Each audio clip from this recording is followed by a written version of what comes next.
Hello and welcome to physics corner. Myself Mayank Bhardwaj. आज हम EMT का लेक्चर नंबर 24 स्टार्ट कर रहे हैं। ठीक है, तो इस लेक्चर में अपन क्या पढ़ेंगे और आज कौन कौन से कन्फ्यूज़न्स हैं उनको दूर करेंगे। बहुत से कन्फ्यूज़न्स रहते हैं कुछ टॉपिक्स में, उनको दूर करेंगे। कौन कौन से टॉपिक हैं जिसमें कन्फ्यूज़न रहते हैं उनको हम इस लेक्चर में दूर करेंगे। ठीक है, तो सबसे पहले मैं बता दूँ तो अपन स्टार्ट कर रहे हैं ED 24। ठीक है, इसमें कौन कौन से कन्फ्यूज़न रहते हैं पहले उसकी चर्चा करता हूँ मैं। इसमें गाउसियस लॉ के बारे में पढ़ते हैं, लॉ के बारे में पढ़ेंगे और उसके एप्लीकेशन के बारे में पढ़ेंगे, उसके एप्लीकेशन के बारे में पढ़ेंगे। ठीक है, इसके एप्लीकेशन के बारे में पढ़ेंगे और एप्लीकेशन में अपन ने स्टेटमेंट का एप्लीकेशन कंप्लीट कर लिया था। इस पे जितने भी न्यूमेरिकल थे और जितने भी क्वेश्चंस थे कर लिए थे। जो भी क्वेश्चन बचे हैं वो आज कर लेंगे। Q enclose upon epsilon not इस पे।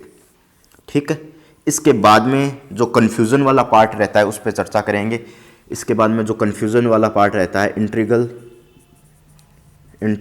Format of Gauss's integral format of Gauss's law, integral format of Gauss's law. देखिएगा, integral format of Gauss's law. ठीक है, integral format of Gauss's law. इसमें नीड क्या होगी, किसकी नीड बता रहा हूं मैं? गाउसियस सरफेस बनाने की नीड,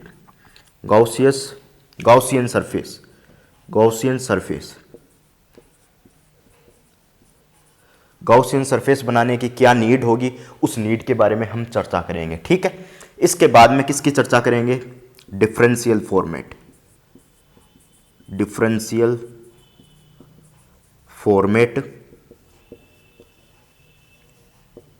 ऑफ गाउसियस लॉ। ठीक है, तो differential format of Gauss's law क्या कहता है? Divergence of E vector equal to rho upon epsilon not. ये आपके पास क्या कहलाता है? गाउसियस लॉ का डिफरेंशियल फॉर्मेट। ठीक है, ये अपन सारी चर्चा करेंगे। ठीक है, सबसे पहले जो इसमें चर्चा का पार्ट बनाएंगे अपन, इसका जो स्टेटमेंट है, ये गाउसियस का स्टेटमेंट है। ये आपके पास क्या है? स्टेटमेंट है। गाउसियस लॉ का क्या है आपके पास? स्टेटमेंट है। ठीक है, इस स्टेटमेंट पे जितने भी अब क्वेश्चन बचे हैं उसको कंप्लीट करते हैं, इसके बाद में आगे बढ़ते हैं। तो देखिएगा, ये अपना आज का कार्यक्रम रहेगा पूरा। आज मैंने डिस्कस कर दिया किस किस के बारे में डिस्कस करने वाले हैं, ये अपना कार्यक्रम रहेगा पूरा। ठीक है, एक बार इसका स्क्रीनशॉट ले सकते हो इस कार्यक्रम का। ठीक है, फिर अब आगे चलते हैं। तो देखिएगा किस तरीके से आगे बढ़ते हैं।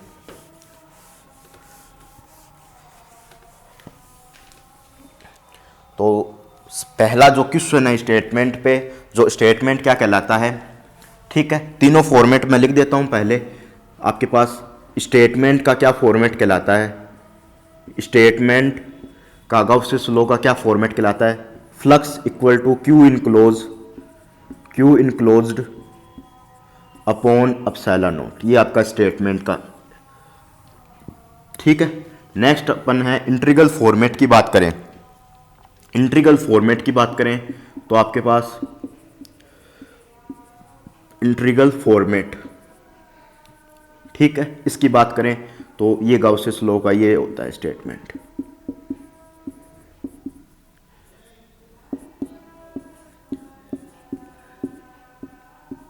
Q enclosed upon epsilon not. ठीक है, डिफरेंशियल फॉर्मेट की बात करें तो क्या स्टेटमेंट रहता है?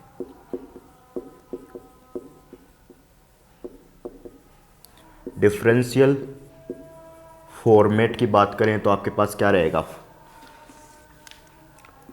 Divergence of E vector rho upon epsilon not. ये मैक्सवेल इक्वेशन भी रहती है, मैक्सवेल की इक्वेशन रहती है एम वेव्स में, इसमें भी इसको दोबारा पढ़ेंगे। ठीक है, तो ये आपके पास तीन स्टेटमेंट रहते हैं। ठीक है, इस स्टेटमेंट में अपन बताते हैं कि इलेक्ट्रिक फील्ड कैसे निकालेंगे। इलेक्ट्रिक फील्ड कैसे निकालेंगे, और इलेक्ट्रिक फील्ड निकालने के लिए आपको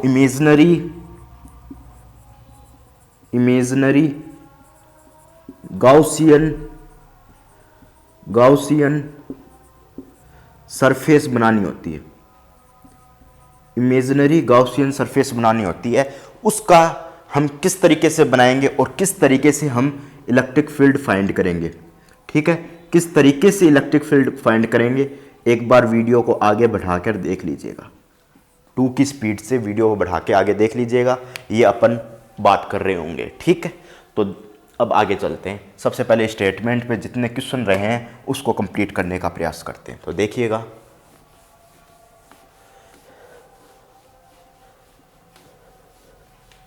ठीक है। तो देखिए स्टेटमेंट पे जितने भी क्वेश्चन हैं उसको कंप्लीट करने का प्रयास करते हैं। तो देखिए पहला क्वेश्चन है आपके पास, मैं लिख रहा हूँ, पहला क्वेश्चन आपके पास क्या है, पहला क्वेश्चन है आपके पास, क्वेश्चन फर्स्ट है, given A hemisphere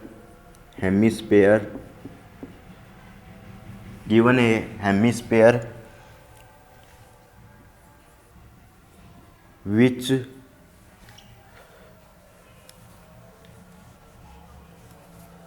a charge hemisphere then a charge is kept रखा गया है, kept at the center of hemisphere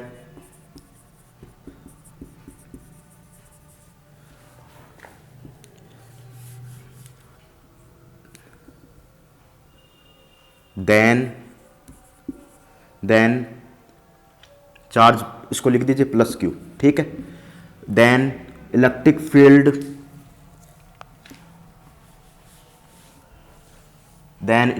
lines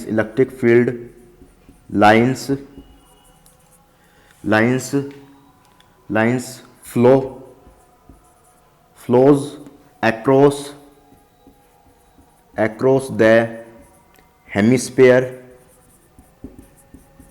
across the hemisphere, then find the total flux flows, electric field lines flows across the hemisphere, then find the total flux across the hemisphere, find the total flux across the hemisphere, ये आपके पास question है, ठीक है। ये आपके पास question है, मैं diagram बना देता हूँ। Figure as shown in the figure,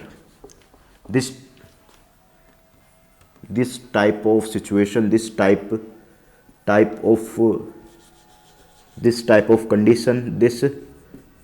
of condition given in the diagram, ठीक है। ये आपके पास सिचुएशन है, डायग्राम में गिवन है कुछ इस तरीके से, देखिएगा। ये हेमिस्फीयर है और सेंटर पर क्यू चार्ज फ्लो हो रहा है, चार्ज रखा है, और इसमें से इलेक्ट्रिक फील्ड लाइंस फ्लो हो रही हैं। इसमें से क्या फ्लो हो रही हैं? इलेक्ट्रिक फील्ड लाइंस फ्लो हो रही हैं। तो इलेक्ट्रिक फील्ड लाइंस फ्लो हो रही है तो इसमें फ्लक्स कितना होगा वो बताना है, ठीक है। तो फ्लक्स की अपन बात करेंगे। तो सबसे पहले प्रीवियस वीडियो में भी अपन ने, प्रीवियस लेक्चर में भी ये बात की है कि ये प्लस चार्ज है तो इसको ये सेंटर पे रखा है, परंतु इसको ढकना पड़ेगा क्योंकि अपन को पता है फ्लक्स क्या होता है, क्यू इनक्लोज। फ्लक्स कौन क्रिएट करेगा? चार्ज तो अंदर होगा, जो चार्ज अंदर होगा वो फ्लक्स क्रिएट करेगा, जो चार्ज अंदर होगा वो फ्लक्स क्रिएट करेगा आपके पास। तो जो चार्ज अंदर होगा वही फ्लक्स आपके पास क्रिएट करेगा, परंतु ये बाहर है, ये सरफेस के ऊपर सेंटर पर कैप्ट किया गया है चार्ज। तो इसको अंदर करने के लिए एक और हेमिस्फीयर बना दीजिएगा ऊपर की तरफ, इस तरीके से एक और हेमिस्फीयर बना दीजिए ऊपर, जो एक कंप्लीट स्फीयर बन जाएगा और ये आपका चार्ज अंदर आ जाएगा, ये आपका चार्ज अंदर आ जाएगा। ठीक है, ये चार्ज आपके पास अब अंदर आ गया पूरा, एक मैंने एक हेमिस्फीयर और रख दिया है और चार्ज अंदर आ गया है।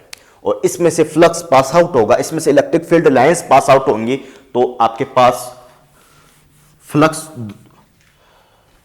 फ्लक्स दो बनाएंगी। तो ये एक पहला नंबर पार्ट फ्लक्स बनाएगा और दूसरा नंबर पार्ट फ्लक्स बनाएगा। तो φ1 plus φ2 equal to Q upon epsilon not.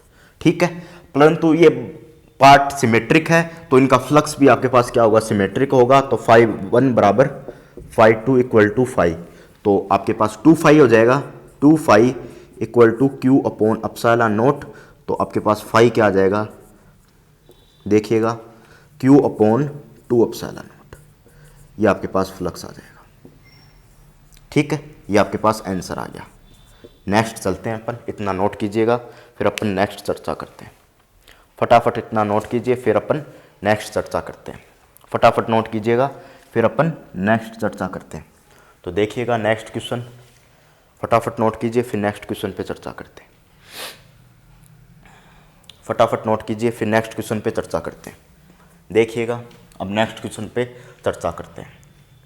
Note कर लीजिए फटाफट, 1 2 3। अब मैं आगे चर्चा करता हूँ। ठीक है, देखिएगा किस क्वेश्चन पे मैं चर्चा करता हूँ अब।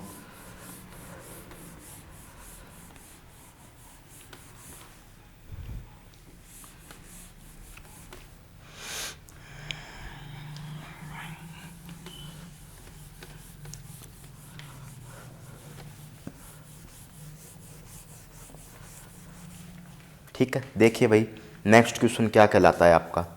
तो जो नेक्स्ट क्वेश्चन ले रहा हूँ बहुत इंपॉर्टेंट रहता है और कंफ्यूजिंग क्वेश्चन रहता है, परंतु इजी बना देंगे भाई। ठीक है, तो देखिए नेक्स्ट क्वेश्चन क्या है आपके पास। पहले मैं एक डायग्राम बना देता हूँ नेक्स्ट क्वेश्चन का।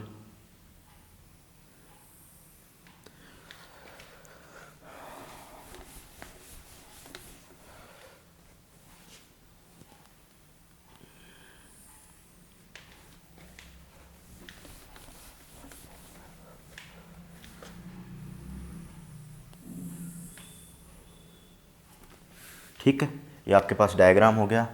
ये पॉइंट P हो गया, ये मान लीजिए पॉइंट P हो गया।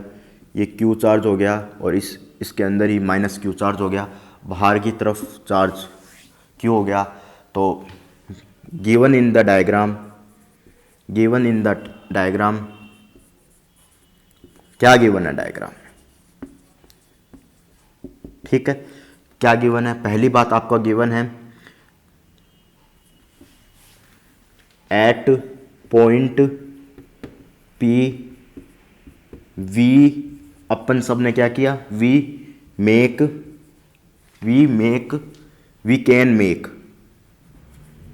Can make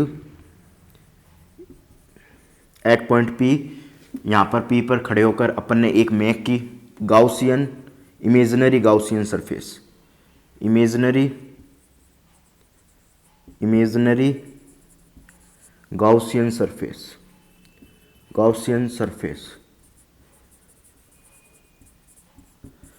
imaginary Gaussian surface and electric field lines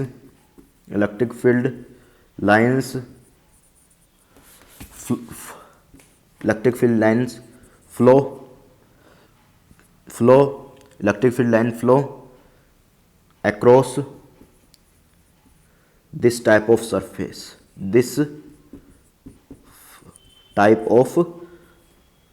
given surface,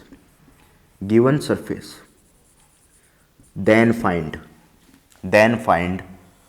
देखिएगा, then find क्या फाइंड करना है, फ्लक्स। ठीक है, पहला। और सेकंड है which of the charges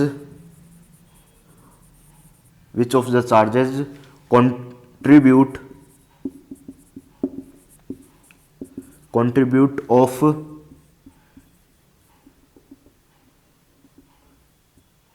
intensity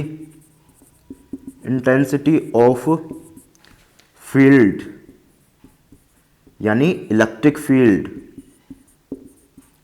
field, E vector.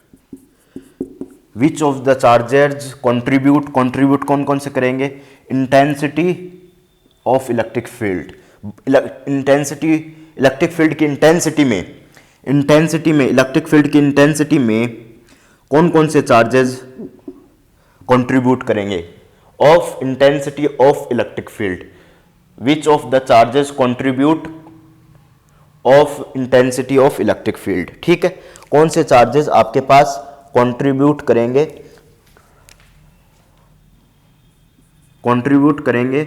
To the, यहां भी टू द लगा दीजिए, कंट्रीब्यूट ऑफ टू द लगाइए यहां पर, charges contribute to the intensity of electric field. ठीक है, कौन से चार्जेस आपके पास इंटेंसिटी ऑफ इलेक्ट्रिक फील्ड के लिए कंट्रीब्यूट करेंगे। ठीक है, तो पहला क्वेश्चन का आंसर मैं बता देता हूं, तो देखिएगा ए ऑप्शन का जो आंसर है वो बता देता हूं। तो देखिए भाई कौन सा क्वेश्चन है, फ्लक्स बताना है पहला, तो फ्लक्स है तो फ्लक्स अंदर वाला क्रिएट करेगा, तो फ्लक्स इक्वल टू चार्ज, जितने भी चार्ज है वो इनक्लोज होंगे, जितने भी चार्ज आपके पास है इनक्लोज होंगे। ठीक है, अपॉन अपसाइलन नोट। ठीक है, तो फाई क्या आ जाएगा, अंदर कितने चार्ज इनक्लोज है, क्यू और minus Q upon epsilon note, ये जीरो हो गए तो ये फ्लक्स आपके पास जीरो हो गया। ठीक है, ये आपके पास फ्लक्स जीरो होगा, ये कंट्रीब्यूट नहीं करेगा, परंतु आपके पास जो नेक्स्ट क्वेश्चन क्या कह रहा है, वो समझोगे कि आपके पास क्या कह रहा है, which of the charges contribute to the intensity of field या इलेक्ट्रिक फील्ड, कौन से charge intensity of electric field को क्या कह सकते हैं, इंटेंसिटी ऑफ इलेक्ट्रिक फील्ड कह सकते हैं, इलेक्ट्रिक फील्ड स्ट्रेंथ कह सकते हैं, तो किसी तरीके से अपन इलेक्ट्रिक फील्ड को पुकार सकते हैं, कौन से चार्जेस इलेक्ट्रिक फील्ड को प्रोड्यूस करने में, बनाने में सहयोग देंगे, तो तीनों ही चार्जेस सहयोग देंगे, all of three charges, all of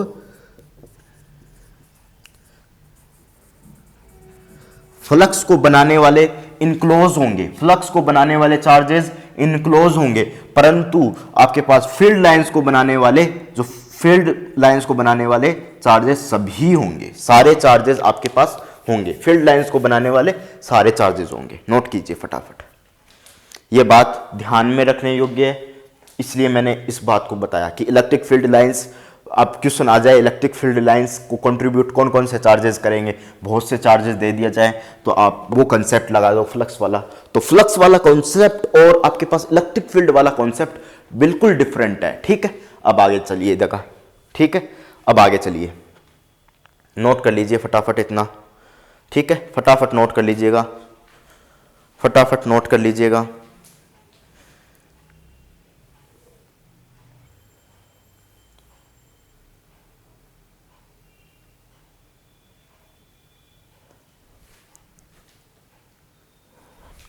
next question देखिएगा, जो नेक्स्ट फॉर्मेट है उस पर मैं डिस्कशन करता हूँ। अब नोट कर लिया होगा इतना, अब नेक्स्ट पे मैं डिस्कशन करता हूँ, तो देखिएगा नेक्स्ट पे किस तरीके से डिस्कशन करता हूँ।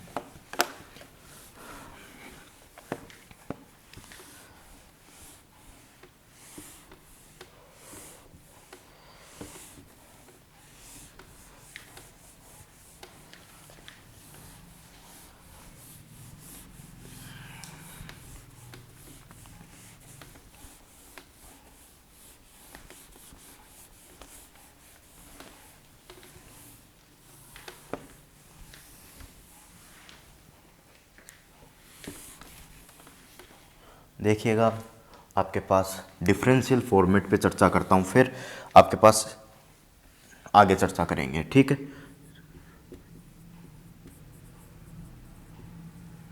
डिफरेंशियल फॉर्मेट ऑफ गाउसियस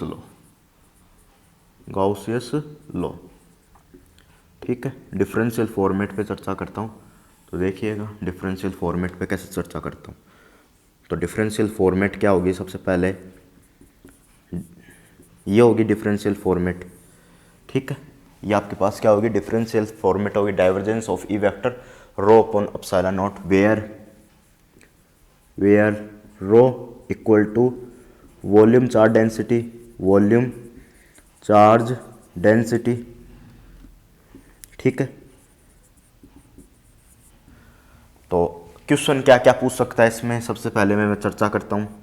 क्वेश्चन क्या है, गिवन दैट, क्या गिवन हो सकता है, electric field, then you may be ask, you may be asked,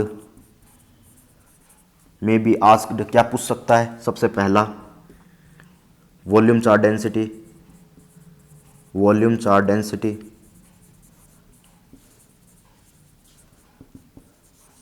ठीक है। सेकंड आपके पास क्या पूछ सकता है, charge charge charge of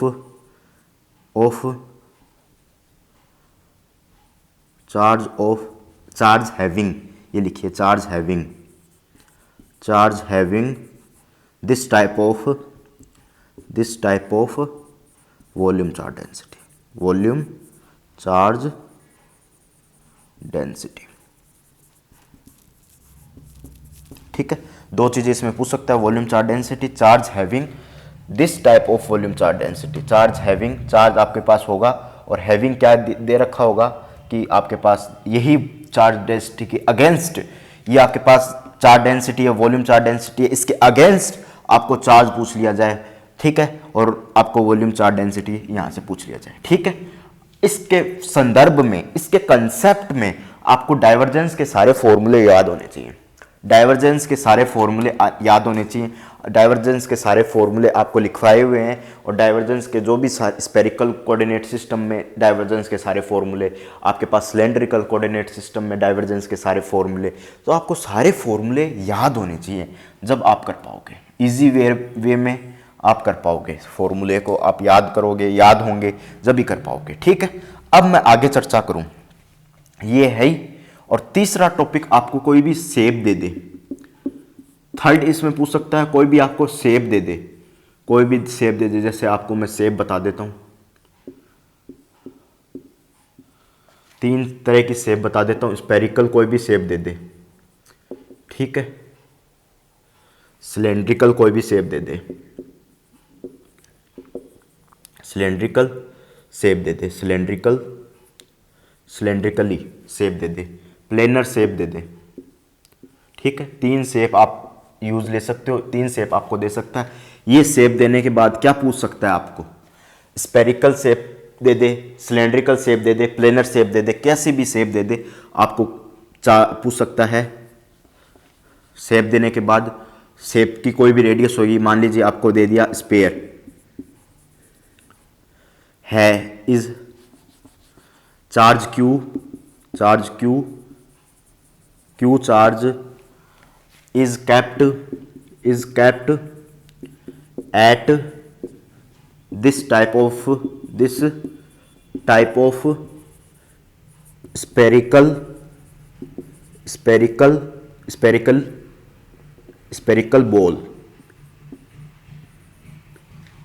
spherical ball, then radius of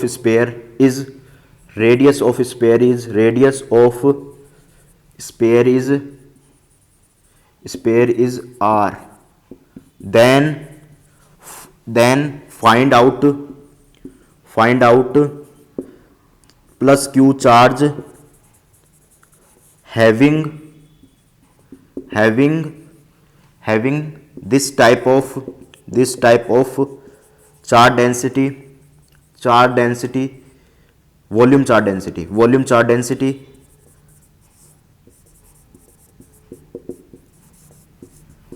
रो लिख दूं आगे, रो, ठीक है।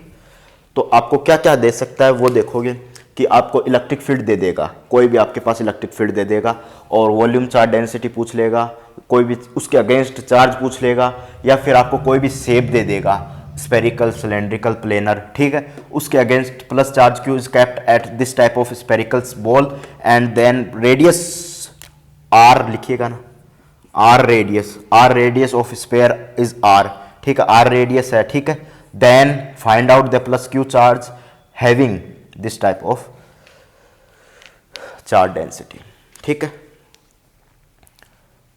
ठीक है, इतना आप नोट करोगे। ये क्वेश्चन आपके पास पूछे जा सकते हैं डिफरेंशियल फॉर्मेट पे।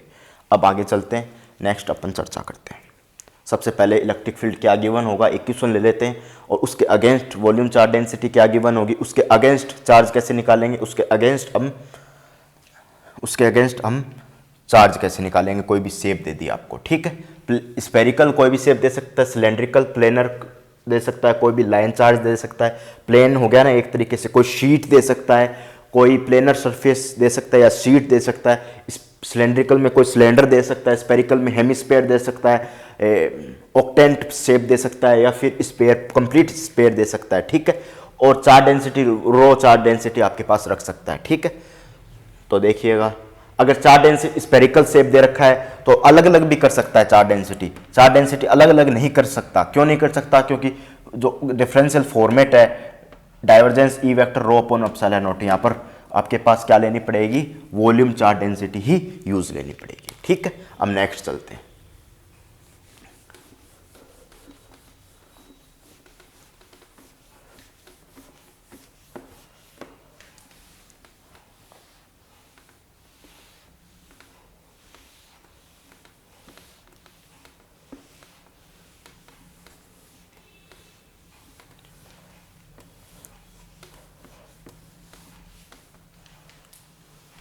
ठीक है, देखिएगा, इलेक्ट्रिक फील्ड आपके पास गिवन है, कोई भी मैं सपोज कर लेता हूँ। देखिएगा, सपोज करता हूँ मैं, ए कांस्टेंट है, आर की power 5 r cap, r vector. ठीक है, ये मैं इलेक्ट्रिक फील्ड ले लिया हूँ। ठीक है, ये आपके पास इलेक्ट्रिक फील्ड है। देन फाइंड आउट रो, यानी वॉल्यूम चार्ज डेंसिटी। एक एक करके फाइंड करते हैं वॉल्यूम चार्ज डेंसिटी।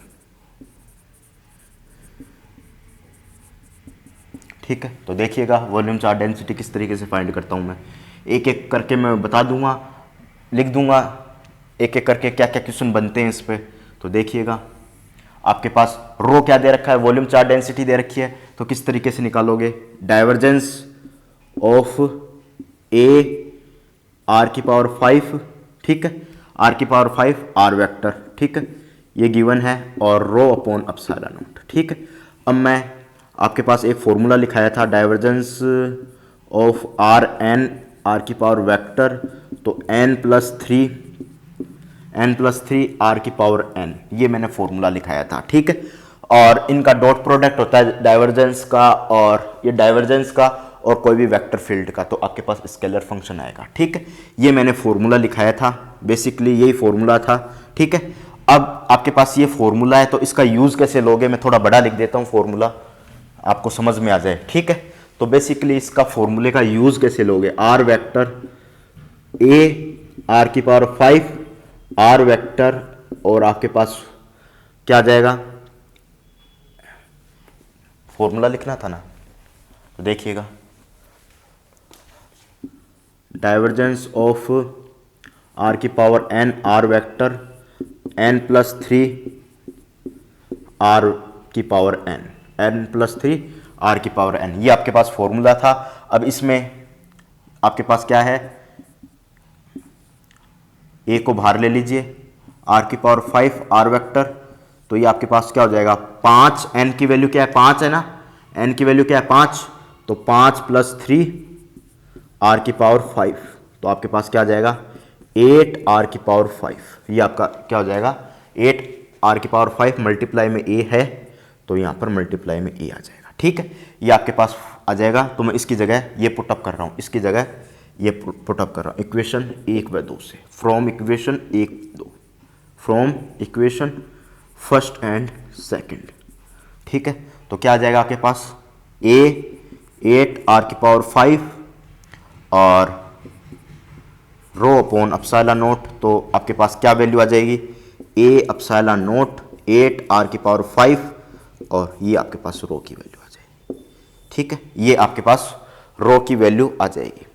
ठीक है, ये आपके पास रो की वैल्यू आ जाएगी, नोट कर लीजिएगा इतना, ये आपके पास रो की वैल्यू आ जाएगी। ठीक है, ठीक है, इतना नोट कीजिए फिर आगे चलते हैं। इतना नोट कीजिए, आगे चलते हैं। फटाफट नोट कीजिएगा फिर आगे चलते हैं।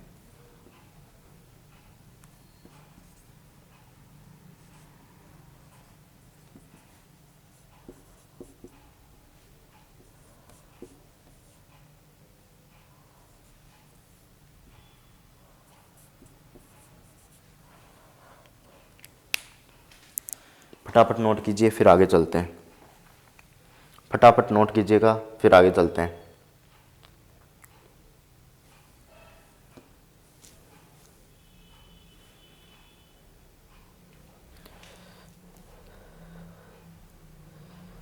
फटाफट नोट कीजिएगा फिर आगे चलते हैं। नोट कीजिए फटाफट फिर आगे चलते हैं।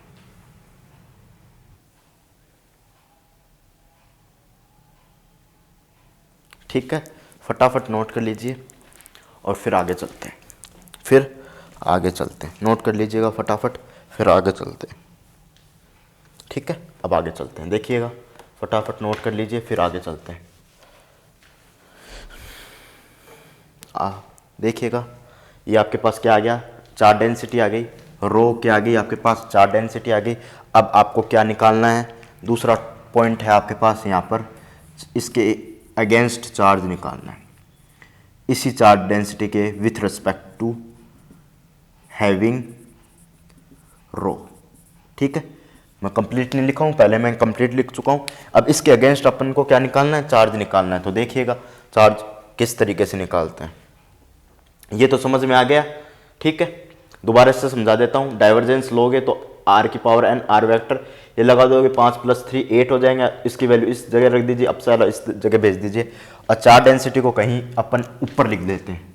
तो रो बराबर आपके पास क्या आ रहा है, A5 अपसाइला नोट, A5 अपसाइला नोट 8 नहीं 8 नहीं 5 यहाँ पर है, 8 अपसाइला नोट r की पावर 5, ये आपके पास रो आ रहा है। ठीक है, A अपसाइला नोट r 8 r की पावर 5, ये आपके पास क्या आ रहा है, रो की वैल्यू आ रही है। अब आगे चलते हैं। तो इस डेंसिटी को रखते हुए, इस चार्ज डेंसिटी को रखते हुए, यूज लेते हुए इस चार्ज को निकालना है, इसके अगेंस्ट अपन को चार्ज निकालना है। हैविंग चार्ज डेंसिटी यही रहनी चाहिए आपके पास, चार्ज डेंसिटी यही रहनी चाहिए। तो देखिएगा किस तरीके से निकालते हैं। तो आपके पास मैं लिख रहा हूं, तो Q बराबर क्या आ जाएगा, रो डीटो।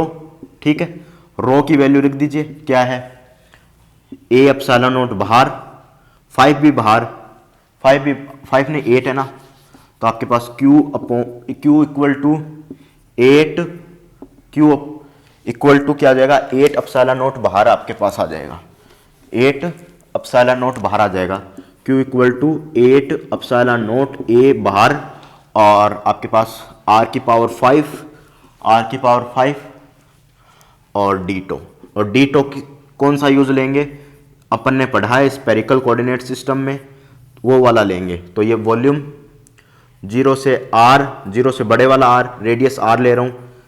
ठीक है, और जिसमें ये कैप्ट किया गया है, स्पेरिकल फॉर्मेट में कैप्ट किया गया है, तो उसकी रेडियस R है। ठीक है, यहाँ पे आप लिख दीजिए, जो शेप दे रखी है उसकी रेडियस R दे रखी है, ये लिख दीजिएगा। ठीक है, 0 से 2 पाई, 0 से 2 पाई नहीं, 0 से पाई और 0 से 2 पाई, ये इसकी हो जाएंगी लिमिट्स।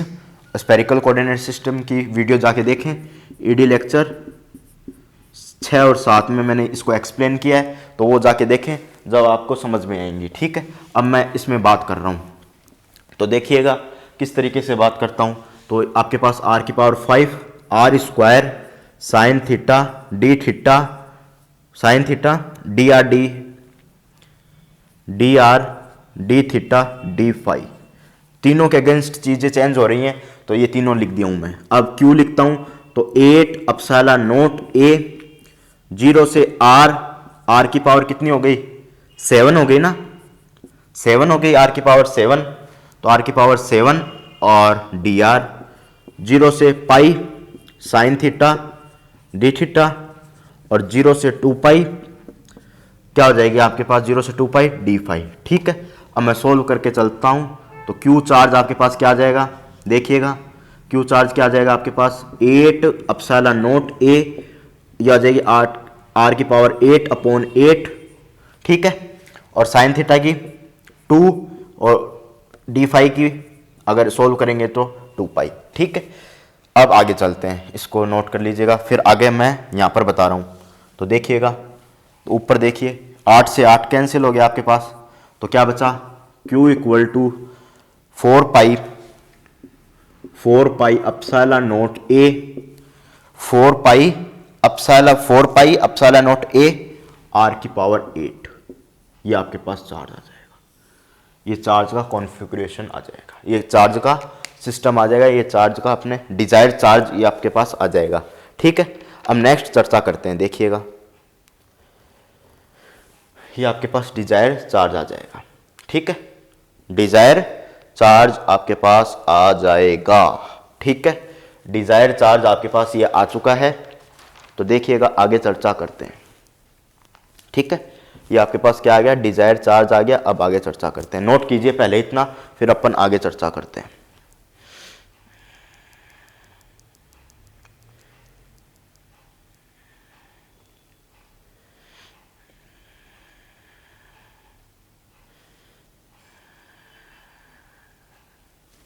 देखिएगा आगे, ठीक है, इतना नोट कीजिए, फिर आगे चर्चा करते हैं, ठीक है। अब देखिएगा आगे किस तरीके से चर्चा करते हैं, इंपॉर्टेंट टॉपिक है भाई ये, चार्ज भी पूछ सकता है आपको, ठीक है। चार्ज के अलावा rho charge density, volume charge density भी इसमें पूछी जा सकती है, ठीक है। तो देखिएगा आगे किस तरीके से चर्चा करते हैं, ठीक है। अब आपको क्या गिवन है वो देखिएगा, क्या गिवन है आपको, कोई भी शेप की मैं बात करूं, शेप गिवन है, तो शेप में मैं बात कर रहा हूं कि आपको गिवन है, अगर मैं शेप की दोबारा ही चर्चा कर लूं तो अपने स्पेयर कंसिडर कर तो ये रोड चार्ज डेंसिटी के लिए मैंने चार्ज निकाला है, बट मैं स्पेयर चर्चा कर लूं, हेमीस्फीयर है, ठीक है। तो क्या कैसा रहेगा, तो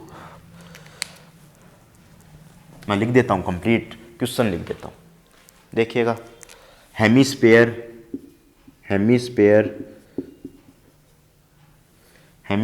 has radius of hemisphere is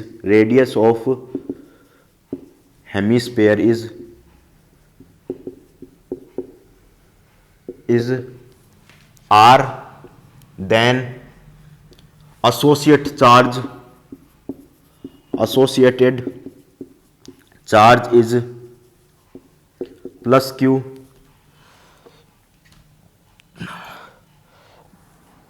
then find out charge density, find out plus q charge having this type of charge density rho, ठीक है। This type of charge density rho, ठीक है। ये आपके पास चार्ज डेंसिटी रो है और आपको क्या निकालना है, चार्ज Q आपको निकालना है, ठीक है। तो कैसे करोगे, तो Q इक्वल, जैसे आपके पास हेमीस्फीयर में बना देता हूं, ये मैं हेमीस्फीयर और थोड़ा सा डिटेल में एक्सप्लेन करता हूं, क्योंकि IIT JEM और गेट में बहुत अच्छे क्वेश्चन बनते हैं, तो क्वेश्चन का एक्सप्लेनेशन भी बहुत शानदार होता है, तो कुछ और एक्सप्लेन करता हूं।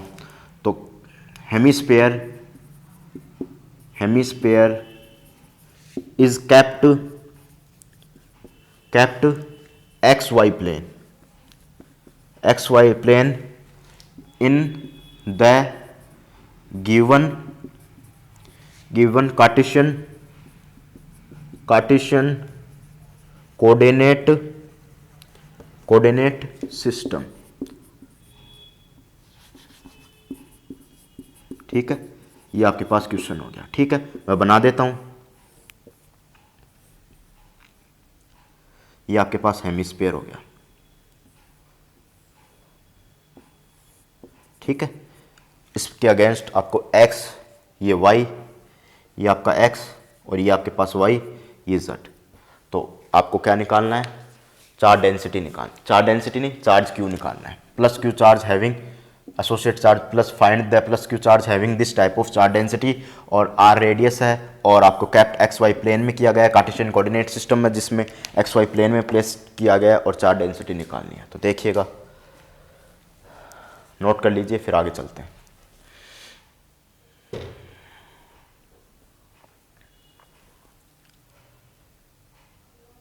ये आपको इस क्वेश्चन में आर रेडियस दे रखी है, एसोसिएट चार्ज प्लस क्यू दे रखा है, फाइंड प्लस क्यू चार्ज निकालना है having this type of charge density, और hemisphere is kept X Y plane in the given coordinate system as shown in the figure भी लिख सकते हो, as shown in the figure, as shown in figure. ठीक है, note कीजिए, फिर आगे चलते हैं।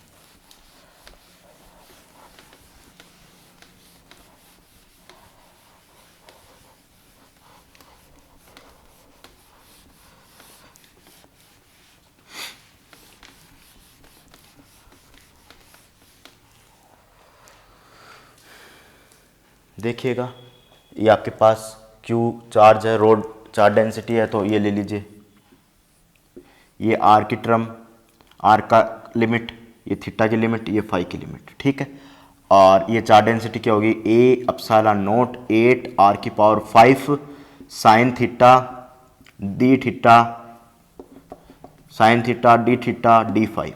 ठीक है, sine theta d theta d phi, d r तो भूल गए, तो d r sine d r d theta d phi. ठीक है, ये आपके पास लिमिट हो गई, एक्स वाई प्लेन हो गया ये आपके पास।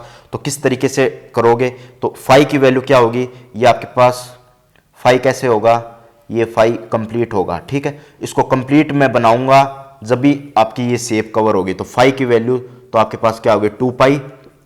ठीक है, तो फाई की वैल्यू जो लिमिट होगी तो 0 to 2 पाई हो जाएगी। ठीक है, अब थीटा की वैल्यू की बात करें तो थीटा की यहां से चालू करूंगा, यहां से चालू करूंगा 0 से, और कंप्लीट बनाऊंगा, तो कंप्लीट बनाऊंगा तो मैं कितना कंप्लीट कर पाऊंगा, यहाँ पर π/2, यहाँ पर कितना कंप्लीट कर पाऊंगा π/2, थीटा की वैल्यू क्या आ जाएगी π/2। तो लिमिट की चर्चा करूं तो 0 to π/2।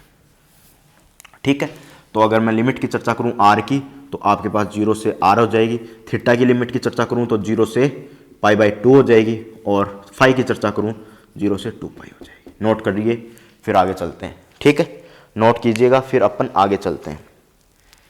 ठीक है, नोट कीजिए, फिर आगे चलते हैं। तो देखिएगा, ये सब भार ए अपसाइलन नोट 8 भार। ठीक है, लिमिट 0 से आर, आर की पावर 5, ये आर स्क्वायर भी तो आएगा यहाँ पर, आर स्क्वायर। ठीक है, आर की पावर 7 डी आर, और 0 से π/2 sine theta d theta sine theta d theta sine theta d theta, और 0 से 2 पाई डी फाई। ठीक है, अब 8 ए अपसाइलन नोट आर की पावर 8/8।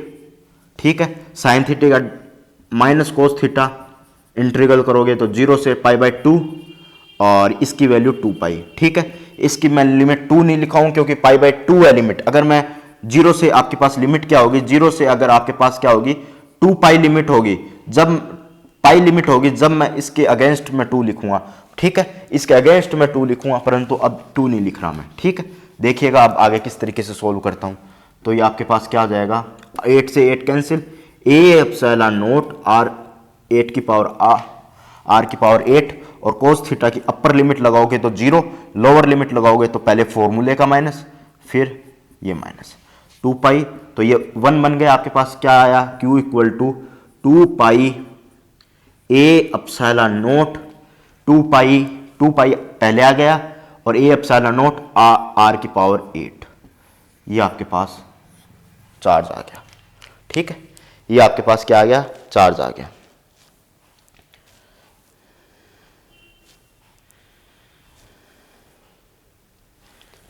ठीक है, नोट कीजिए इतना, फिर आगे चलते हैं। नोट कर लीजिएगा, फिर अपन आगे चलते हैं। और भी शेप ले सकते हो, अदर शेप भी आप कंसीडर कर सकते हो। ठीक है, अदर शेप भी आप कंसीडर कर सकते हो। ठीक है,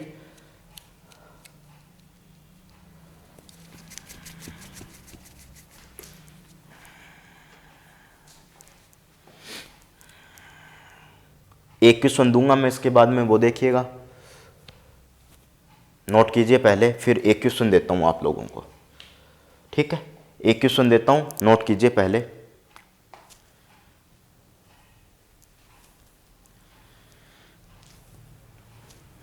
ठीक है, अब देखिएगा क्वेश्चन कौन सा दे रहा हूं मैं। इतना पार्ट मिटो देता हूं, इसकी जरूरत नहीं है अपन को।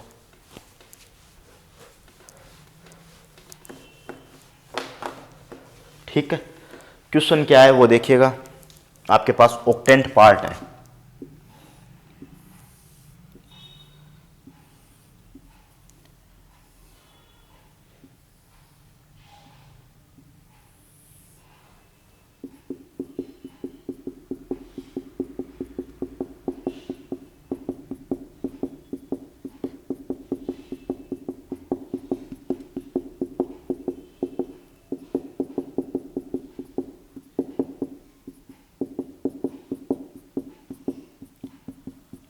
ऑक्टेंट पार्ट ऑफ स्पेयर है। ये आपके पास क्या है, ऑक्टेंट पार्ट ऑफ स्पेयर। ये आपके पास क्या है, ऑक्टेंट पार्ट ऑफ स्पेयर।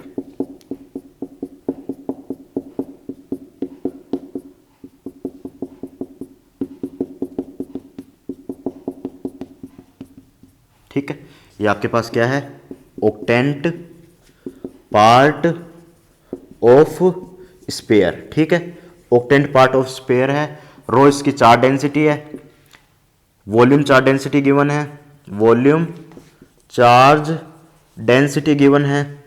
ठीक है, वॉल्यूम चार्ज डेंसिटी गिवन है। तो आपको क्या निकालना है, आपको क्या निकालना है, ऑक्टेंट पार्ट है ये, तो आपको निकालना है इलेक्ट्रिक फील्ड मैं गिवन कर रहा हूं। कोई भी आइडियली मैं ऐसे ही मैंने इलेक्ट्रिक फील्ड गिवन किया, इसका कोई भी इसका इलेक्ट्रिक फील्ड हो सकता है, 3R वेक्टर। ये आपके पास इलेक्ट्रिक फील्ड है, ये आपके पास इलेक्ट्रिक फील्ड है। रो चार्ज डेंसिटी है इसके अगेंस्ट, ऑक्टेंट पार्ट है, ये इलेक्ट्रिक फील्ड गिवन है। ठीक है, तो इसके अगेंस्ट अपन को क्या निकालना है, चार्ज क्यू निकालना है। ठीक है, चार्ज क्यू निकालना है, और क्या निकालोगे, रो जो चार्ज डेंसिटी की बात कर रहे हैं वो निकालनी है। ठीक है, वो अपन को निकालनी है। ठीक है, देखिएगा कैसे निकालोगे, यूज कीजिए और दिमाग लगाइए अपना, और रो चार्ज डेंसिटी निकालनी है और क्यू चार्ज निकालना है। ठीक है, ऑक्टेंट पार्ट ऑफ स्पेयर है, रेडियस क्यू चार्ज है, रेडियस आर है इसकी। ठीक है, तो देखिएगा किस तरीके से निकालोगे, स्वयं करें, ये होमवर्क सवाल है, नेक्स्ट क्लास में इसका सॉल्यूशन करवा देंगे। ठीक है, अब आगे चलते हैं। ठीक है, देखिएगा अब आगे इंटीग्रल फॉर्मेट पे।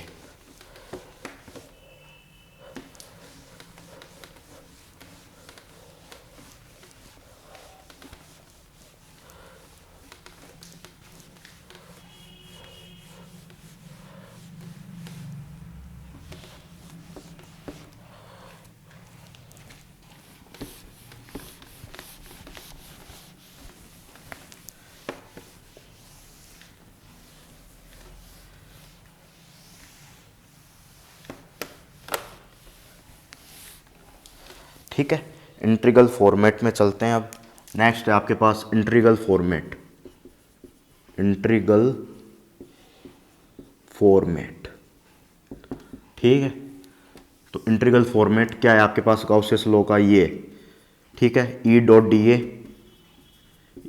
ए Q enclosed upon epsilon not, Q enclosed upon epsilon not. ठीक है, तो कोई भी चार्ज होगा उसके लिए इंटीग्रल फॉर्मेट है। तो मैं क्वेश्चन बनाता हूँ, फिर उससे रिलेटेड प्रॉब्लम सॉल्व करता हूँ। ये आपके पास स्पेयर है,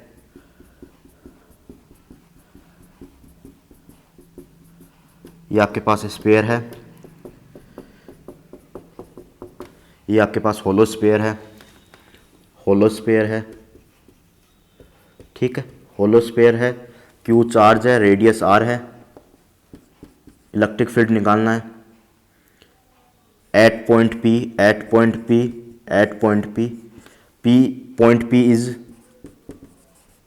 P is kept at r greater than r less than r, r equal to r कीजिएगा। होलोस्फीयर है, ये होलोस्फीयर है, ठीक है। तो देखिएगा, सबसे पहले मैं गॉसियन सरफेस बनाने की बात को मैं कवर कर देता हूँ। देखिएगा गॉसियन सरफेस बनाने की बात को किस तरीके से कवर करता हूँ वो देखिएगा। सबसे पहले आपको मैं टाइम देता हूँ, नोट कीजिए और इस सवाल को करने का प्रयास कीजिएगा, ठीक है।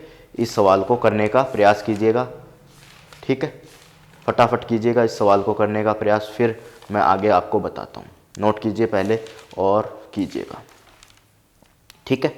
तो सबसे पहले आपको क्या लिखना है, तो ऐसे सवाल को मैंने सबसे पहले ही मैंने कंडीशन बताई थी, गॉसियन सरफेस की कंडीशन, ठीक है। गॉसियन सरफेस की आपके पास क्या कंडीशन होगी, मैंने पहले ही बताई थी कि क्लोज सरफेस होनी चाहिए, क्लोज्ड सरफेस होनी चाहिए। दूसरी कंडीशन मैंने बताई थी, दूसरी कंडीशन थी आपके पास सिमेट्री होनी चाहिए, सिमेट्रिक होनी चाहिए। तीसरी कंडीशन मैंने आपको बताई थी, एंगल, फ्लक्स का जो एंगल है, जो फ्लक्स आपके पास आएगा क्लोज सरफेस से, जो भी आपके पास फ्लक्स फाई आएगा, फ्लक्स फाई आएगा, वो थ्रू आउट, पूरे थ्रू आउट अगर इसको डील करोगे सोल्व करके, तो एस ई का मैग्नीट्यूड, डी ए का मैग्नीट्यूड, कोस थीटा बराबर फाई, ठीक है। फ्लक्स की अपन ने किस तरीके से बात की थी, तो आपके पास ये मार्कर है, इसमें से अगर आपके पास इलेक्ट्रिक फील्ड लाइंस जाती है तो आपके पास इसका पर्टिकुलर एरिया होगा, वो परपेंडिकुलर एरिया लेंगे, और इलेक्ट्रिक फील्ड लाइंस होंगी, आपके पास इलेक्ट्रिक फील्ड लाइंस होंगी, उसके अगेंस्ट अगर डॉट प्रोडक्ट हटाएंगे तो आपके पास कोस थीटा आएगा, और कोस थीटा आएगा। ये पूरी अपन ने एक फ्रेम बनाई थी, वहां से इलेक्ट्रिक फील्ड लाइंस गुजारी थी, और उसके परपेंडिकुलर अपन ने डीए वेक्टर लिया था, ठीक है। और फील्ड लाइंस और उसके बीच में एंगल थीटा था, वो कोस थीटा। जैसे इलेक्ट्रिक फील्ड लाइंस उस फ्रेम से, एक बॉडी है या फ्रेम है, उससे पास होती है, उस टाइम अपन ने उस फ्रेम का एरिया लिया था और इलेक्ट्रिक फील्ड लाइन के बीच में एंगल कोस थीटा बनाया था। वो एंगल जब इलेक्ट्रिक फील्ड लाइन एंटर करती है और फिर निकलती है, उस कंडीशन में ये एंगल कांस्टेंट होना चाहिए, ये एंगल आपके पास कांस्टेंट होना चाहिए। कांस्टेंट नहीं हो तो 0 डिग्री या पाई डिग्री, पाई या पाई बाय 2, ये आपके पास होना चाहिए, ठीक है। परंतु इसमें भी कॉन्सेप्ट है, अगर आपके पास कोस थीटा की वैल्यू कांस्टेंट हो तो चलेगा, एंगल बार बार चेंज हो रहा हो ऐसा नहीं चलेगा। ये 3 एंगल हो सकते हैं, ये 3 एंगल हो सकते हैं, ठीक है। ये अपनी बात थी 12th क्लास में, ठीक है, ये अपनी बात थी 12th क्लास में। अब जैसे ही मैंने डीजे ग्रिफिथ की बुक पढ़ी तो वहां पर सर की बुक है, उसमें मैंने पढ़ा तो एंगल इसमें ये हटा दिया है। ये 12th क्लास तक पाई बाय 2 था, परंतु अब हटा दिया है, केवल एंगल थीटा इक्वल टू 0 होगा और पाई होगा, उन्होंने इंक्लूड किया है। और इस बात को उन्होंने किस तरीके से इंक्लूड किया है वो देखोगे, वो उन्होंने बताया पैरेलल, 0 डिग्री को तो बताया है पैरेलल, और पाई को बताया एंटी पैरेलल, एंटी पैरेलल, ठीक है। पाई को बताया एंटी पैरेलल और इसको बताया पैरेलल, ठीक है। तो ये बातें उन्होंने बताई हैं, पाई इसमें इंक्लूड नहीं होगा, पाई बाय 2 इंक्लूड नहीं होगा, 2 ही एंगल इंक्लूड होंगे, 0 और पाई, ठीक है। नोट कीजिए इतना, फिर ये अपनी बात थी। अब नेक्स्ट अपन चर्चा करते हैं, क्यों होंगे इसकी चर्चा अब भी करेंगे, इतना टाइम है नहीं, परंतु इस कॉन्सेप्ट में होलोस्फीयर वाले में उसकी जरूरत नहीं है, जब जरूरत पड़ेगी जब इसकी चर्चा करेंगे थीटा इक्वल टू पाई और क्या होते हैं। तो गाउसियन सरफेस, जो गाउसियस लॉ कैसे एक्ट करेगा, गाउसियस लॉ कैसे एक्ट करेगा, तो इसमें स्टेप फर्स्ट है आपके पास, सबसे पहले गाउसियस लॉ लिख दो, गाउसियस लॉ जानते हो वो लिख दो, ठीक है, ठीक है। E dot d A Q enclosed upon epsilon not, ठीक है, ये लिख दो। स्टेप 2 सेकंड, गाउसियन सरफेस बना दो, गाउसियन सरफेस, ठीक है। गाउसियन सरफेस भी कैसे बनाओगे, passing Gaussian surface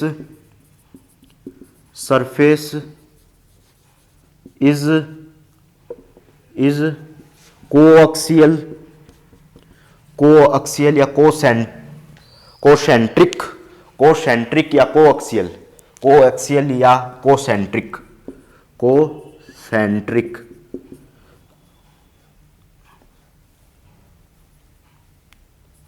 concentric surface बनानी है, कोसेंट्रिक सरफेस बनानी है पासिंग थ्रू, पासिंग थ्रू कहां से पास होगी, passing through where we can find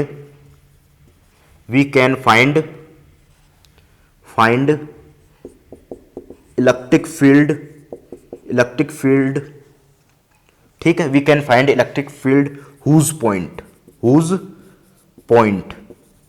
P, ठीक है, passing through where we can find electric field whose point P, ठीक है, जो आपके पास गॉसियन सरफेस है वो पास होनी चाहिए पासिंग थ्रू, यहां लिख दीजिए passing through where we can find electric field whose point P, ठीक है, वहां से पास होनी चाहिए। देन अगले वाला स्टेप, ये 2 स्टेप हो गए,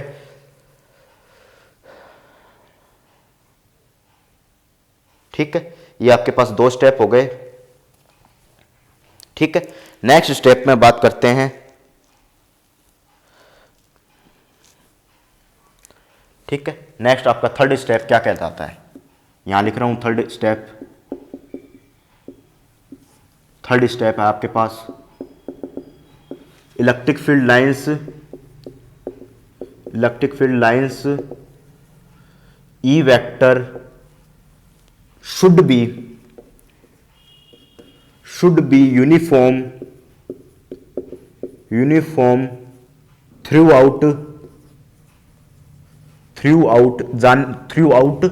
the Gaussian surface, GS बोल रहा हूं, ठीक है, मैं बताऊंगा, इस स्टेप को भी बताऊंगा, ठीक है, नोट कीजिए पहले, ठीक है, इस स्टेप को भी आपके पास बताऊंगा, ठीक है। नेक्स्ट अपन बताते हैं, नेक्स्ट कंडीशन नोट कर लिया हो तो फिर आगे बढ़े।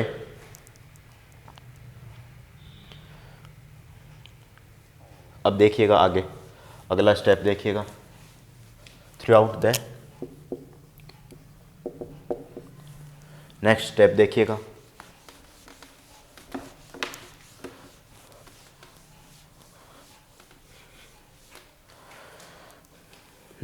स्टेप 4, ठीक है, स्टेप 4 है, then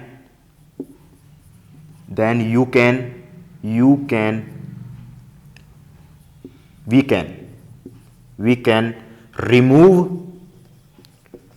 dot product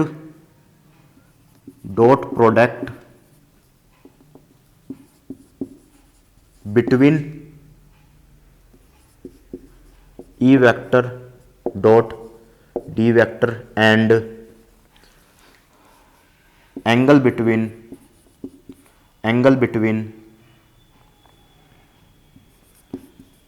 E vector and dA vector should be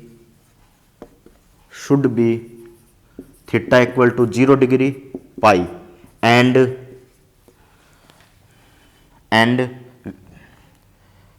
we can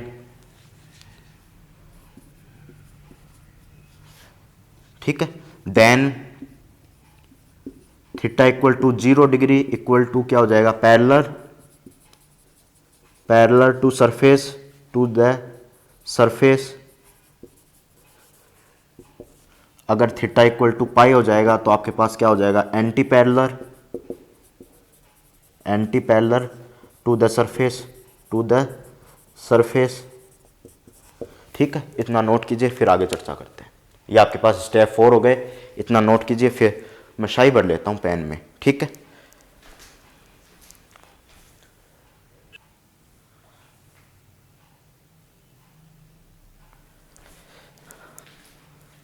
देखिएगा, जो पहला स्टेप है, ये 4 स्टेप हो गए अपने, जो पहला स्टेप है इसमें जो अपन ने बताया था, सबसे पहले गाउसियन लॉ लिख लो, फिर गाउसियन सरफेस बना लो। गाउसियन सरफेस ऐसे बनाओ कि पॉइंट P जिस पे इलेक्ट्रिक फील्ड निकालना चाह रहे हो उससे पास हो गाउसियन सरफेस, इमेजिनरी सरफेस हो, और E dot d a should be, फिर प्रोडक्ट को जो है we can remove, dot product है इनके बीच में जो डॉट प्रोडक्ट है इसको रिमूव करो और एंगल 0 पाई होगा और 0 पैरेलल टू सरफेस होगा और pi anti parallel to the surface होगा। ठीक है, किस तरीके से, जैसे आपका इलेक्ट्रिक फील्ड लाइंस ऐसे जा रही है और इलेक्ट्रिक फील्ड और एरिया वेक्टर क्या होगा, outside the body, outside the body, outside the body, तो DA और E वेक्टर दोनों पैरेलल हैं, यानी एंगल इन दोनों के बीच में 0 बन रहा है। और E वेक्टर आपके पास ऐसे हो, E वेक्टर आउटसाइड हो, आउटसाइड क्यों होगा, क्योंकि ये पॉजिटिव चार्ज है इससे आउटसाइड हुआ,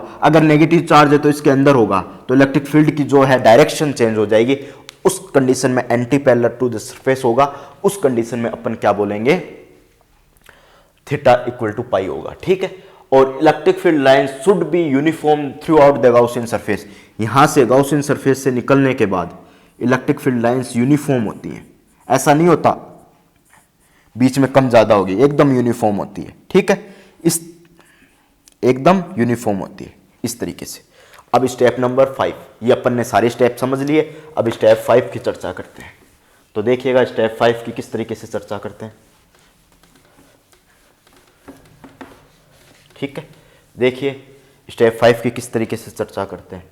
तो स्टेप 5,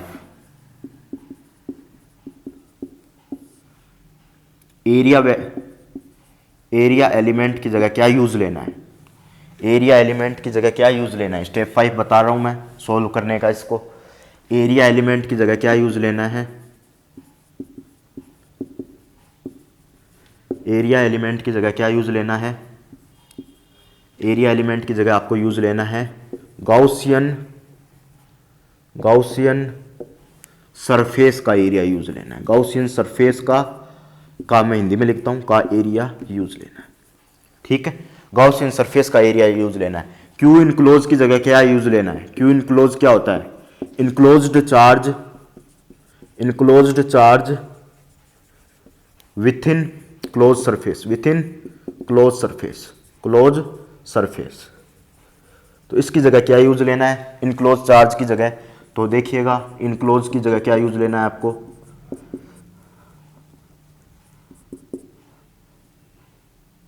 इसकी जगह एरिया एलिमेंट, जो आपके पास एरिया है या वॉल्यूम है, जो भी आपको यूज लेना है, इसमें बॉडी या सिस्टम का यूज लेना है, बॉडी या जो भी सिस्टम जिस पे अपन निकाल रहे हैं उसका यूज लेना है। ठीक है, इसका ही अपन को एरिया या वॉल्यूम यूज लेना है।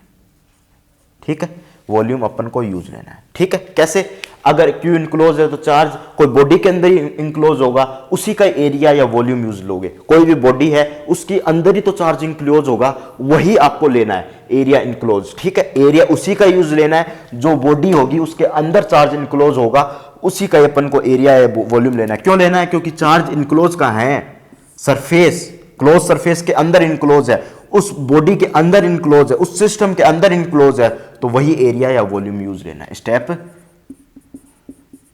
6। ठीक है, अब स्टेप 7 देखिएगा। स्टेप 7 इतना नोट कीजिए, फिर स्टेप 7 दिखाता हूं मैं आप लोगों को। ठीक है, स्टेप 7 सोल्व करने का, स्टेप 7 देखिएगा। E vector is removed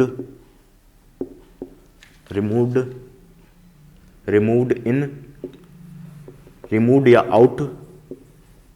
outside, removed ही लिख दो, रिमूव्ड विथ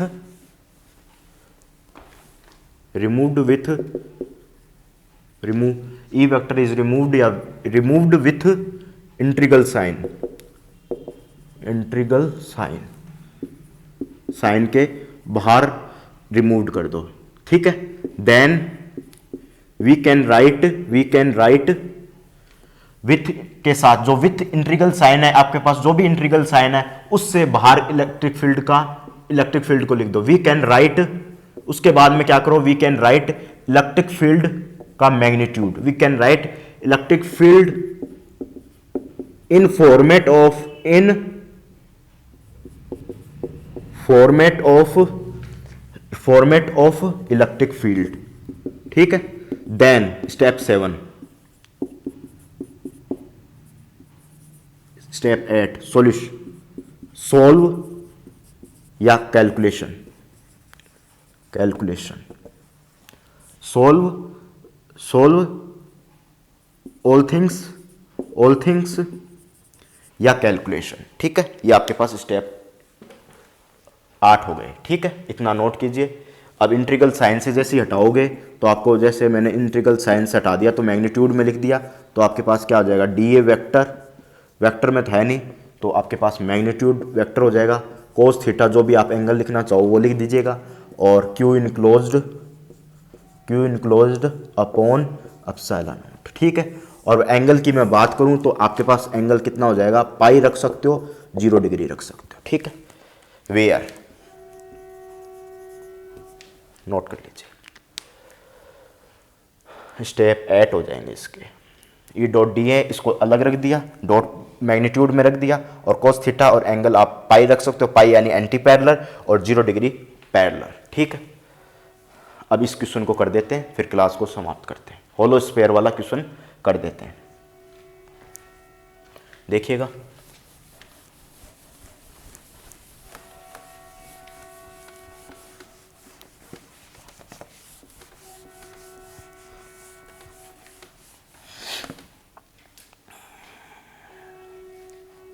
देखिएगा, सबसे पहले पॉइंट है आपके पास r ग्रेटर देन, सबसे पहला वाला पॉइंट मैं ले रहा हूँ,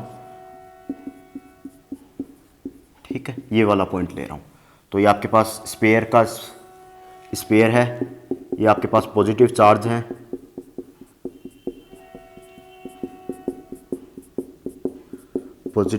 ये आपके पास, ठीक है। अब ये स्पेयर के अंदर है पॉइंट P, ठीक है। स्पेयर के अंदर है, ये मान लीजिए स्पेयर के अंदर ये पॉइंट P है, ठीक है। एक बार समझ लीजिए, बहुत ही आसान है। और इससे ये रेडियस r का है,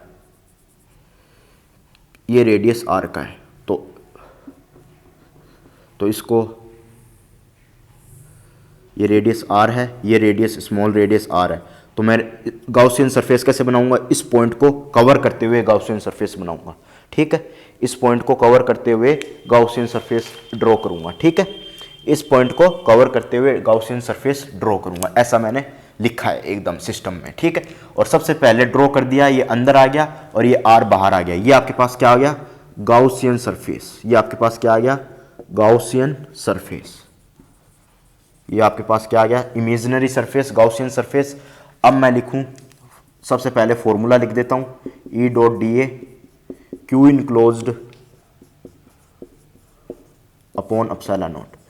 अब मैं लिखूं क्यू इनक्लोज्ड की वैल्यू लिखूं, तो आपके पास क्या आ जाएगा, क्यू इनक्लोज अंदर है नहीं, क्योंकि आपके पास होलो स्फीयर गिवन है, तो होलो स्फीयर में अंदर चार्ज होगा नहीं, केवल सरफेस पे जो कर्व्ड सरफेस है, स्फीयर की जो कर्व्ड सरफेस है, ऐसे कर्व्ड सरफेस है, उसी पे चार्ज होता है। तो ये आपके पास चार्ज 0 अपॉन एप्सिलॉन नॉट, तो आपके पास क्या आ जाएगा, ई डॉट, चूंकि ई डॉट डी ए भी आपके पास क्या आ जाएगा, 0 आ जाएगा, और आपके पास magnitude of E vector equal to 0 आ जाएगा, ठीक है।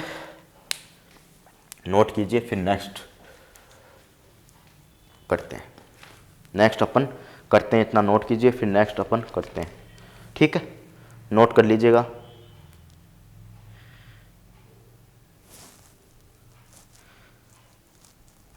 नोट कर लीजिए फटाफट।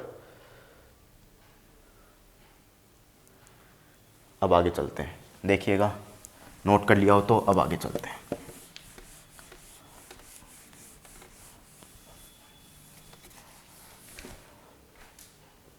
देखिए, आपके पास जो सेकंड नंबर पे किस पे निकालना है, r ग्रेटर देन r, ठीक है, इस पे निकालना है। तो ये आपके पास स्पेयर है, ये प्लस चार्ज है, स्पेयर पर जो होलो स्पेयर है आपके पास उस पे प्लस चार्ज है, ये आपके पास प्लस चार्ज हो गए, ठीक है। ये आपके पास प्लस चार्ज हो गए। अब इससे बाहर पॉइंट P पे निकालना है इलेक्ट्रिक फील्ड, तो इसको कवर करते हुए, इस पॉइंट पे से कवर करते हुए गाउसियन सरफेस बना लीजिए। इसको कवर करते हुए गॉसियन सरफेस आप ड्रॉ कर दीजिए। ड्रॉ कर दी भाई, इसको कवर करते हुए पॉइंट को ड्रॉ कर दी, और ये पॉइंट आपसे r डिस्टेंस दूर है और ये r है, ठीक है। ये आपके पास गॉसियन सरफेस हो गई इस बार। अब इसका एरिया लिखोगे तो देखिएगा, सबसे पहले फॉर्मूला लिख दीजिए, Q इनक्लोज्ड, अब थोड़ा समझिएगा, upon epsilon not E vector. अब Q इन वेक्टर, इसका एरिया भी आएगा, Q इनक्लोज भी आएगा। Q इनक्लोज क्यों आएगा? क्योंकि ये स्पेयर इसके अंदर आ गया, ये बाहर आ गया, और इसके अंदर क्या आ गया आपके पास, R रेडियस का स्पेयर आ गया। R रेडियस का स्पेयर जो है अंदर आ गया, तो चार्ज अपने पास हो गए, इस जो गॉसियन सरफेस है उसमें चार्ज इंक्लूड हो गए, ठीक है। अब मैं यहां से आपके पास जो भी इलेक्ट्रिक फील्ड ऐसे क्रॉस करेगा, इस तरीके से क्रॉस करेगा, हर एक पॉइंट से बाहर की तरफ यूनिफॉर्म क्रॉस करेगा, इस तरीके से यूनिफॉर्म इलेक्ट्रिक फील्ड क्रॉस करेगा, इस तरीके से यूनिफॉर्म इलेक्ट्रिक फील्ड आपके पास क्रॉस करेगा, इस तरीके से इलेक्ट्रिक फील्ड यूनिफॉर्म क्रॉस करेगा, ठीक है। और ये आपका मैं एक पर्टिकुलर ले लूँ तो ई वेक्टर ये हो गया, और ये रेडियस r है, तो ये आपके पास इलेक्ट्रिक फील्ड का जो डायरेक्शन हो गया, यूनिट वेक्टर आर कैप से शो करते हैं। किसी भी डायरेक्शन को, इंक्रीमेंट की डायरेक्शन को, इसकी डायरेक्शन को शो करना है तो आर वेक्टर से शो कर दूंगा, क्योंकि रेडियस के अलोंग है ये आपके पास रेडियस आर के अलोंग है, तो इसकी रेडियस के आर के अलोंग है। अगर इसकी डायरेक्शन शो करूं इलेक्ट्रिक फील्ड की तो आर कैप के अलोंग हो जाएगी। यूनिट वेक्टर के अलोंग अपन हमेशा डायरेक्शन शो करते हैं। Increment direction, increment unit vector है तो इसकी इंक्रीमेंट मतलब हर एक पॉइंट पे इसका इंक्रीमेंट हो रहा है, ऐसे इंक्रीमेंट हो रहा है, इससे इस तरीके से इंक्रीमेंट हो रही है, मतलब इलेक्ट्रिक फील्ड लाइंस इस स्पेयर से बाहर निकल रही है, इस तरीके से इलेक्ट्रिक फील्ड लाइंस इस स्पेयर से बाहर निकल रही है। तो आर वेक्टर इसका क्या आ गया, यूनिट वेक्टर हो गया, आर कैप यूनिट वेक्टर हो गया। डीए वेक्टर की बात करूं मैं इसके, तो डीए वेक्टर क्या हो जाएगा, इस पॉइंट से आउटसाइड, इस पॉइंट पे बात करूं तो इस पॉइंट से आउटसाइड, तो डीए वेक्टर की भी यही डायरेक्शन हो गई, आउटसाइड हो जाएगी। तो इंक्रीमेंट डायरेक्शन जो शो करेगी आर कैप ही इसकी इलेक्ट्रिक फील्ड की डायरेक्शन, मतलब एरिया वेक्टर की डायरेक्शन होगी, आउटसाइड होती है, आउटसाइड द परपेंडिकुलर और आउटसाइड होगी, perpendicular to the surface, perpendicular to the surface और outside, perpendicular to the surface and outside, इसकी क्या होगी, डायरेक्शन होगी, ठीक है। तो आपके पास क्या आ जाएगा, देखिएगा, ई वेक्टर का मैग्नीट्यूड मैं बाहर निकाल दूं, और कोस थीटा क्या आ जाएगा, ये दोनों क्या है, पैरेलल है, इलेक्ट्रिक फील्ड लाइन भी इस तरफ है और आपके पास डीए वेक्टर भी इस तरफ है, डीए वेक्टर भी इस तरफ है और इलेक्ट्रिक फील्ड लाइंस भी इस तरफ है, तो दोनों क्या हो जाएंगे, पैरेलल। तो आपके पास एंगल कितना हो जाएगा, 0, और कोस 0 की वैल्यू क्या आ जाएगी, E dot dA dot product हटाओगे तो कोस 0 की वैल्यू क्या हो जाएगी, 1। तो डीए वेक्टर की मैं बात करूं तो क्या हो जाएगी आपके पास, क्यू इनक्लोज, जो पूरी सरफेस पर चार्ज क्यू है, इसके जो कर्व्ड सरफेस है उस पर चार्ज क्यू है वो क्यू है, और एप्सिलॉन नॉट मैं लिख दूं, उस पूरी सरफेस पे चार्ज क्यू है और रेडियस आर अपन ने बोला था, तो इस पूरी सरफेस पे चार्ज क्यू है, तो इनक्लोज चार्ज क्यू हो जाएगा। अब आगे देखिएगा,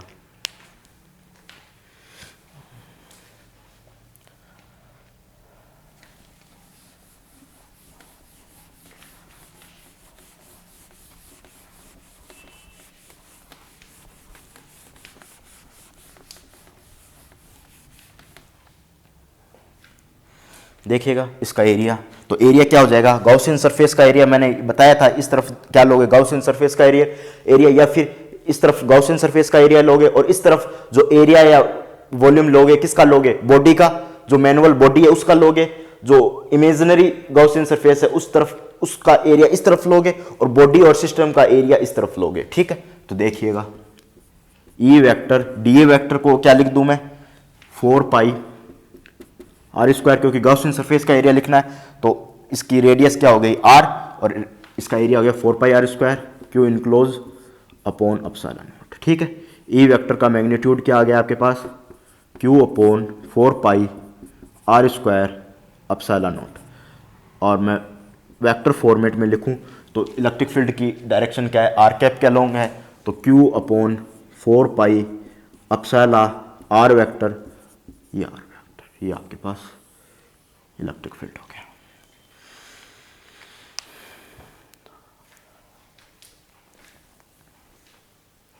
नेक्स्ट चलते हैं आर बराबर आर पर।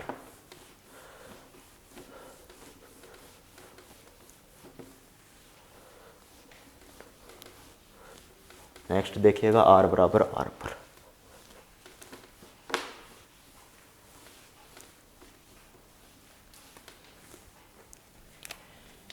ये क्या हो गया, R बड़ा है R पर, और E वेक्टर R बड़ा होगा, R ग्रेटर देन होगा R पर, तो 0 होगा। ठीक है, और R ग्रेटर देन R होगा जब 0 होगा, R ग्रेटर देन छोटा वाला R ग्रेटर देन R होगा तो ये होगा, और बड़े वाला R ग्रेटर देन R होगा तो 0 होगा। अब नेक्स्ट चर्चा करें तो देखिएगा, थर्ड पॉइंट है आपके पास R बराबर R पे। ठीक है, तो देखिएगा R बराबर R पे किस तरीके से चर्चा करते हैं। ये आपके पास स्पेयर है, ये पॉजिटिव चार्ज्ड है, ये स्पेयर है और पॉजिटिव चार्ज्ड है।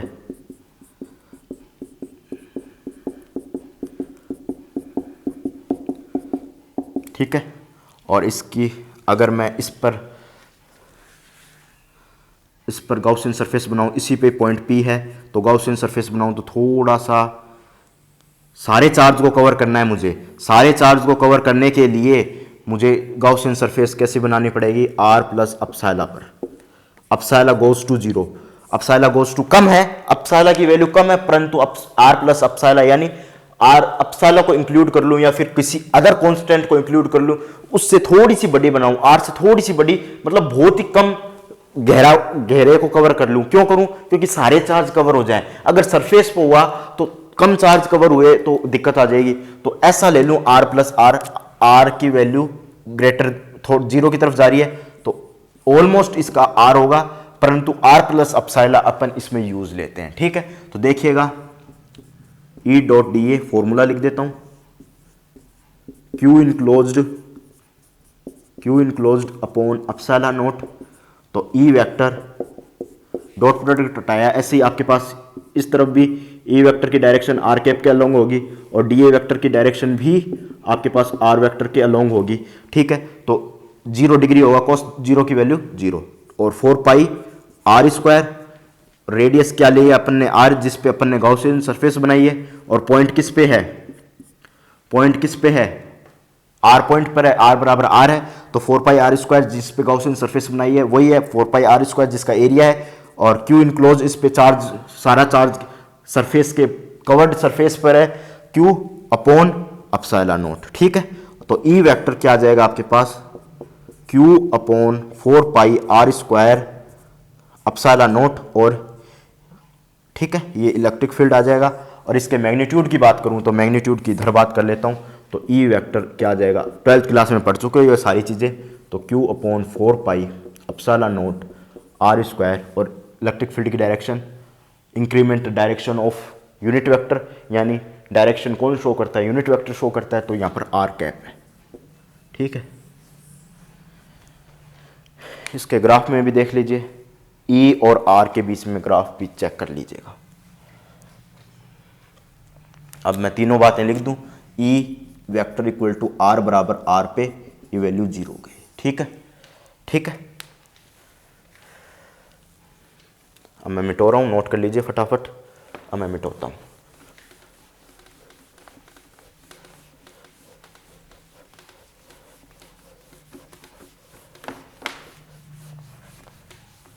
देखिएगा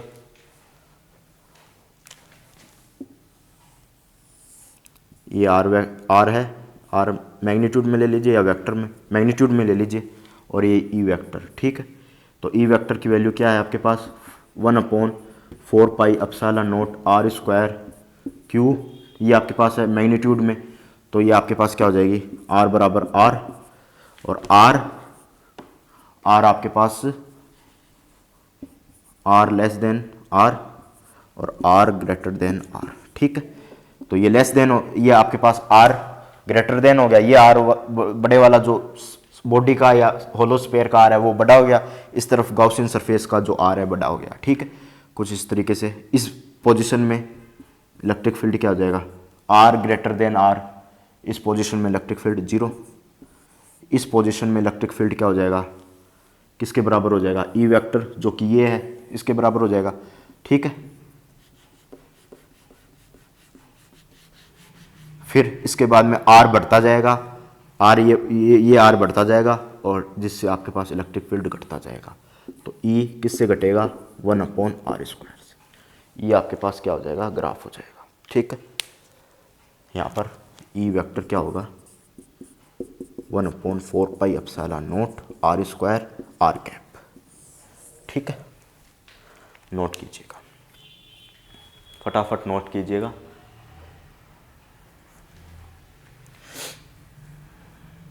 यहाँ पर इलेक्ट्रिक फील्ड 0 है तो यहाँ पर कुछ भी नहीं आएगा। ठीक है, इस तरीके से बनेगा ग्राफ। ठीक है, डॉट डॉट कर सकते हो इस इलेक्ट्रिक फील्ड को यहाँ पर इसकी प्रोजेक्शन दिखाने के लिए ऐसे डॉट डॉट कर सकते हो। ठीक है, डॉट डॉट कर सकते हो। ठीक है,